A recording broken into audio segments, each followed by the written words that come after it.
এই ঘোষণা দেওয়ার পর থেকে ওই এলাকার কোনো মহিলার তাহাজ্জুদ মিস হয় না। ফজর তো অনেক দূরে, তাহাজ্জুদের সময় থেকে হাজবেন্ডে ডাকা শুরু করে, মসজিদে যাও, তাড়াতাড়ি তাড়াতাড়ি কোথায় যাও, কারণ মসজিদে না গেলে দ্বিতীয় বিয়ে আছে না নাই? সুবহানাল্লাহ কইবেন না? অটে প্রজেক্ট, অটে প্রজেক্ট, কত চমৎকার প্রজেক্ট! এই প্রজেক্টগুলো নেওয়ার দরকার আছে না নাই?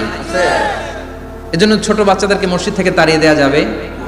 এদেরকেও নিয়ে যান, এরা হাসতে খেলতে চলতে ফিরতে। আমি বাইরের যত জায়গায় তারাবি পড়েছি, অনেক দেশে তারাবি পড়েছি রামাদানে, ছোট বাচ্চারা পিছনে অনেক কিচিরমিচির করে, হঠাৎ অ্যানাউন্সমেন্ট দেয়, বাবা মারা ছেলে মেয়েদেরকে শান্ত করেন, কিছুক্ষণ শান্ত, 2 রাকাত পরে আবার চিল্লাচিল্লি, আছে না নাই?